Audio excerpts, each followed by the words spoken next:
Alright. Sorry, I started a video and then had to stop it. I had a little technical problem. So, as you guys can see, good morning to you. I am working from home today. I'm not at the church. Um, Seriously, with gas prices, uh, I'm just trying to, on my sermon prep days at least, to do my sermon prep days from home rather than at the church, and then still have one church day uh, where I'm at the building in Reesville. But we'll see how long that goes. But anyway, good morning to you.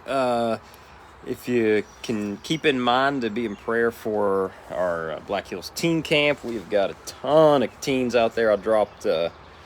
Brenda and I dropped our oldest two off yesterday, and the place was swarming with teens. I think they have, if not the most that have ever been registered, it's like a close second. So there's a lot of kids there. It's really cool to see, but just pray that God will do some beautiful stuff, right, and touch every heart out there. This is our follow-up live stream from yesterday. Yesterday we had a message called All Things to All People. And the main passage we looked at was 1 Corinthians chapter 9, verses 19 to 23. I want to read it for us and then just talk a little bit about it, go a little bit deeper on something we talked about yesterday. So in this little passage, Paul has some sections that are in parentheses, where he's kind of going a little bit off on a rabbit trail with the parentheses. So I'm going to leave that out as I read it, just to keep the flow of the main thought, okay? So here's what Paul says. He says, though I am free, I belong to no one. Though I am free and belong to no one, I have made myself a slave to everyone, to win as many as possible. To the Jews, I became like a Jew to win the Jews. To those under the law, I became like one under the law, so as to win those under the law. To those not having the law, I became like one not having the law, so as to win those not having the law. To the weak, I became weak to win the weak. I have become all things to all people, so that by all possible means I might save some. I do all this for the sake of the gospel, that I may share in its blessings. And so yesterday we looked at that passage and we talked about a whole bunch of different things. We talked about how Paul becoming all things to all people didn't mean that he became like them as far as engaging in their stuff. It's like we just said, it's not like, you got to go out drinking with the boys to share Jesus with them, becoming like them that way. What that means when Paul says, I became all things to all people, Paul was surrounded by, really, really different groups of people. The Jewish people were very, very different in their mindsets. Hey, good morning. Very, very different in their mindsets than the Gentile people. And, Paul mingled among Jews, and he mingled among, just the common street folks, Gentiles, and he rubbed shoulders with, governors, Roman governors and aristocrats. He was all over the place. Very big cultural differences.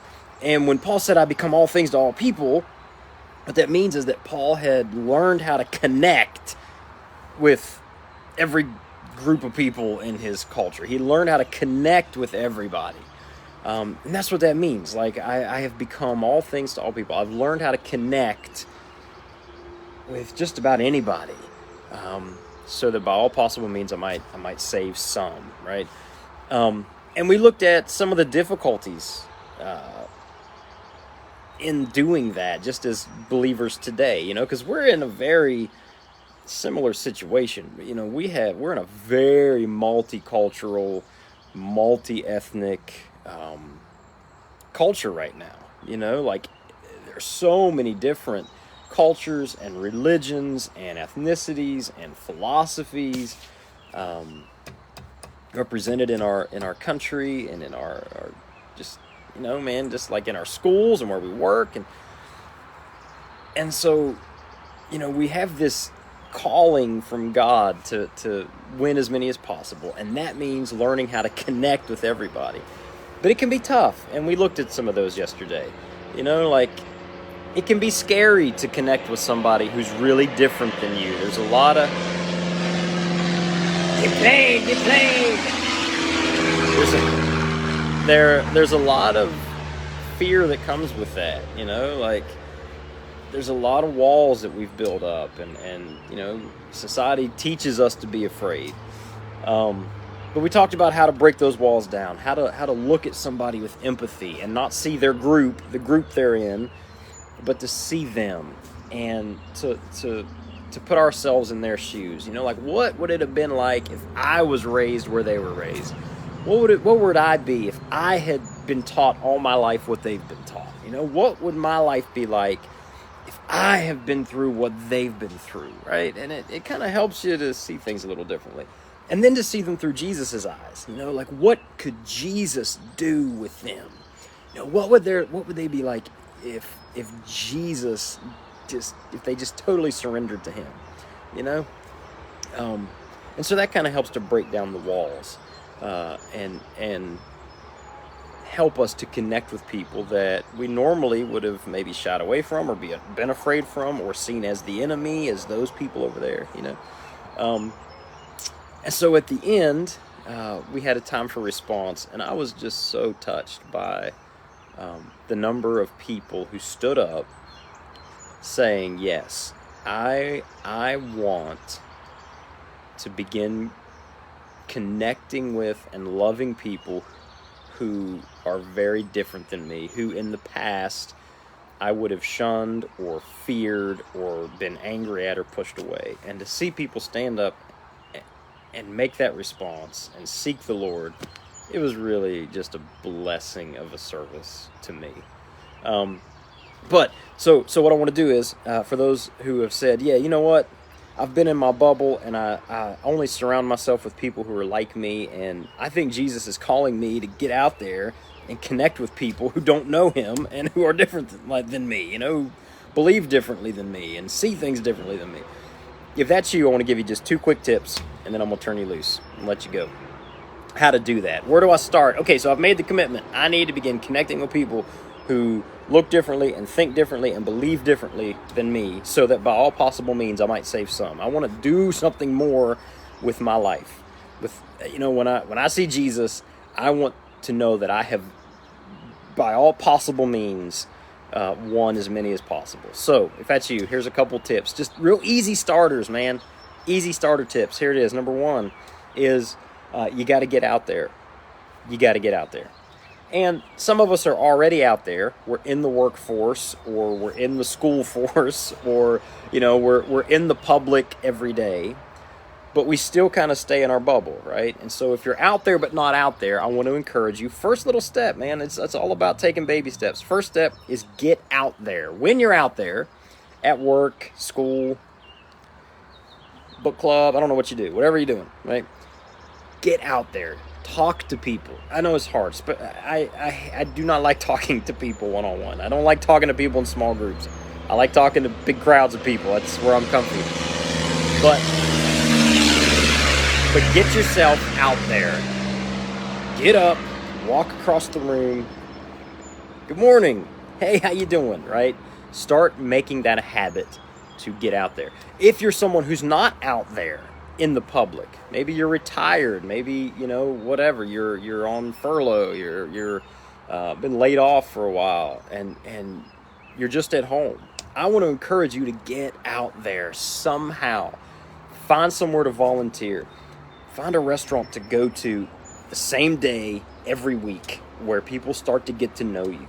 Stop at the same gas station every few days to get your milk or whatever it is, so that you can start getting to know the people that work there. Like, find ways to get out there.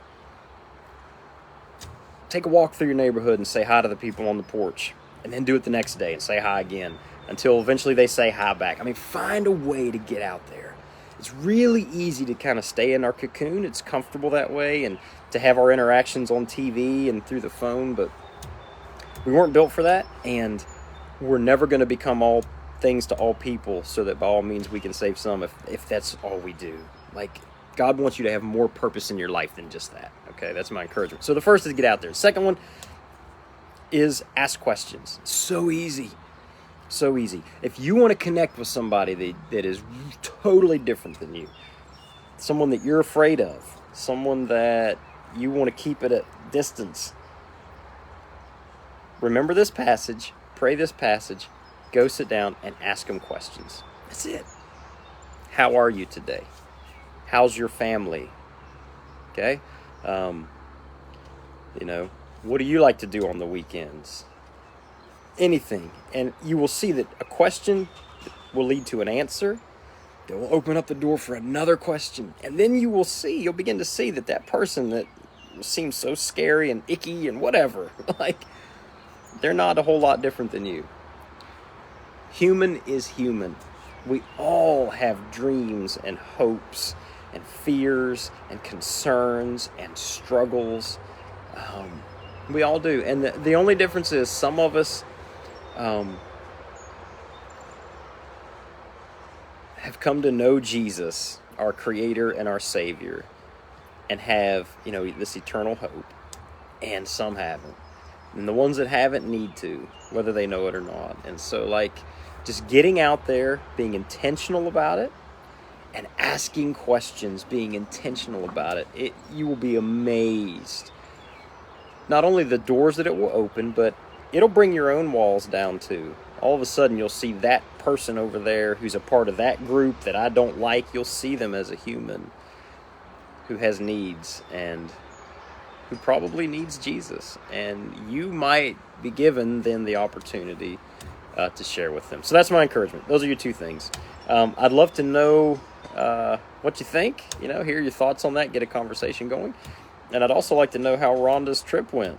I got to talk to Jason for a minute yesterday morning before I disappeared right at service time and got time mixed up and came strolling into service like 5 minutes late. Everybody was sitting there waiting on me. Embarrassing. But yeah, so Rhonda, how was your trip? And besides that, I want to know what you think. Get out there and ask questions. I'm glad it was wonderful, Rhonda. You guys have a wonderful week as you get out there and ask some questions. All right, love you. I'll see you when I see you.